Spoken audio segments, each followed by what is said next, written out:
एक समय था जब धरती खामोशी से सांस लेती थी। एक ऐसा समय जब कोई भी इसे अपना घर नहीं कहता था। जंगल हरे भरे समुद्र थे और समुद्र रोशनी के महासागर।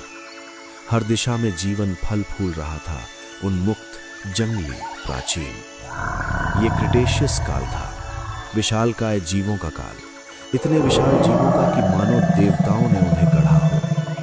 जमीन पर ट्राइसेराटॉप्स झुंडों में विचरण करते थे, एक ऐसे सूरज के नीचे जिसे सर्दी का कोई ज्ञान नहीं था। उनके भारी कदम धरती की सतह को कंपा देते थे, लेकिन उस दुनिया में ये कंपन डर नहीं, स्थिरता का संकेत था। आसमान में विशाल टेरोसौर जीवित पालों की तरह हवा में तैरते थे। उनके पंखों की छाया जंगलों पर पड़ती थी और आकाश उनका मार्ग था। समुद्रों में पंख और दांतों वाले राक्षस अंधेरी खाइयों पर शासन करते थे। उनकी मौजूदगी मौन थी, लेकिन उनका प्रभुत्व संपूर्ण। और जमीन पर निर्विवाद राजा टायरेनोसॉरस रेक्स, 2 टन मांसपेशी, नुकीले दांत और एक सहज वृत्ति जो धरती जितनी ही पुरानी थी। ये दुनिया क्रूर थी, लेकिन अराजक नहीं। हर जीव की एक भूमिका थी, हर मृत्यु का एक अर्थ था।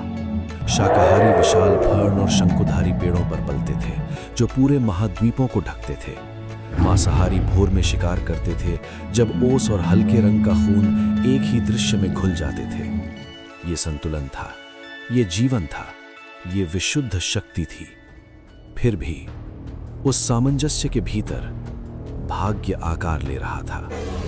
उनमें से किसी को यह पता नहीं था कि हर कदम, हर सांस, हर दृष्टि इस दुनिया में आखिरी होगी।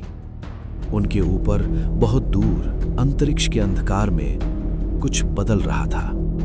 प्राचीन खगोलीय टकरावों से जन्मा एक चट्टान का टुकड़ा एक यात्रा पर निकल चुका था, एक ऐसी यात्रा जो लाखों वर्षों तक चली।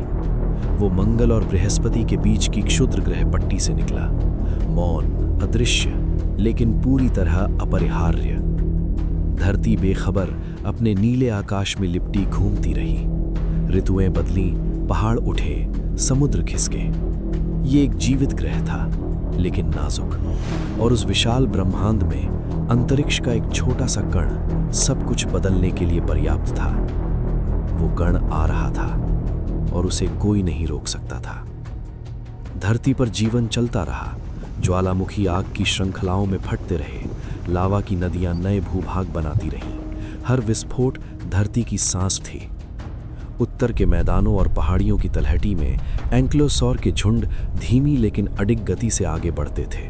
उनका अस्थि कवच सूरज की रोशनी में ढाल की तरह चमकता था। दक्षिण की ओर हैद्रोसौर नदियां पार करते थे।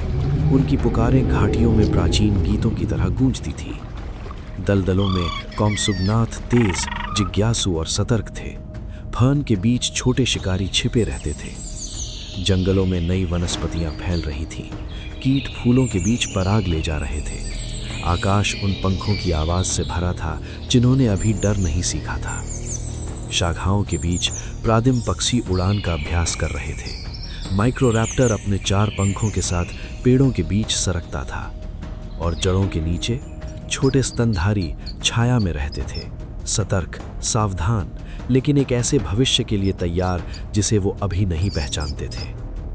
ये एक नाजुक बलंस था, एक अदृश्य रसातल के ऊपर टिका हुआ। और फिर वो क्षण आया। क्षुद्र ग्रह धरती के गुरुत्वाकर्षण क्षेत्र में प्रवेश कर चुका था। उसकी गति बढ़ गई। वो चंद्रमा की कक्षा से आगे निकल गया। उसका मार्ग वायुमंडल की ओर झुक गया। हवा संकुचित होने लगी, तापमान बढ़ा, सतह चमकने लगी। धरती से आकाश में एक जलता हुआ पथ दिखाई दिया। फिर वो आग बन गया।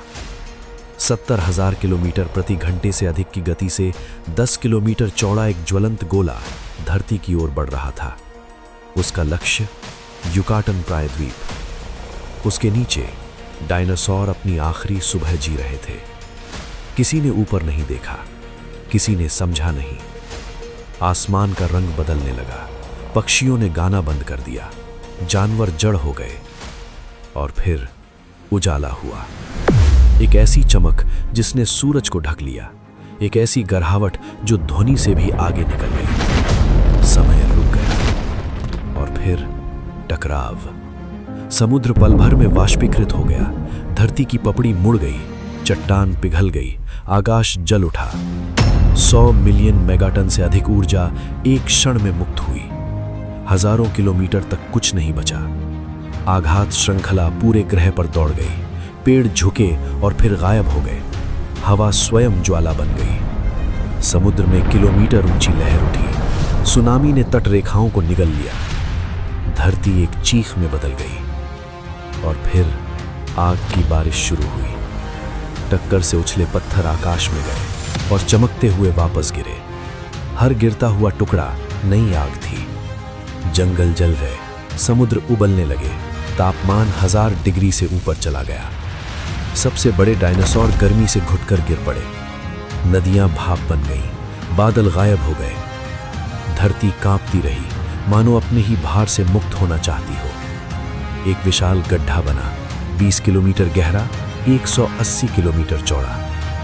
फिर आया अंधकार। राख ने सूरज को ढक लिया। दिन काला हो गया। महीनों तक, सालों तक प्रकाश संश्लेषण रुक गया। पौधे मरे, शाकाहारी गिरे और उनके पीछे शिकारी। टायरेनोसॉरस रेक्स भूख और ठंड से जूझता रहा एक जली हुई दुनिया में। समुद्रों में खाद्य श्रृंखलाएं टूट गईं।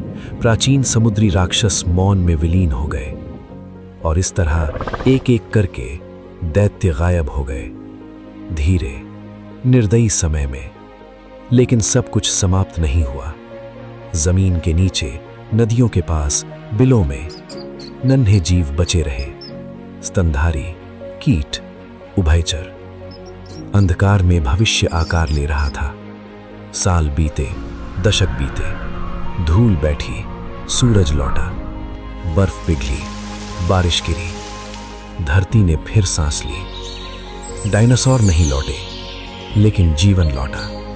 सरीसृपों का युग समाप्त हुआ, स्तनधारियों का युग शुरू हुआ और लाखों वर्षों बाद उसी बदली हुई धरती पर हम खड़े हैं। डायनासोरों का विलुप्त होना अंत नहीं था, वो चिंगारी थी जिससे अगला युग जन्मा। चिकसुलभ अप्रभाव ने जीवन को नष्ट नहीं किया, उसने उसे बदल दिया। ये जीवन का अंत नहीं था, ये हमारी शुरुआत थी।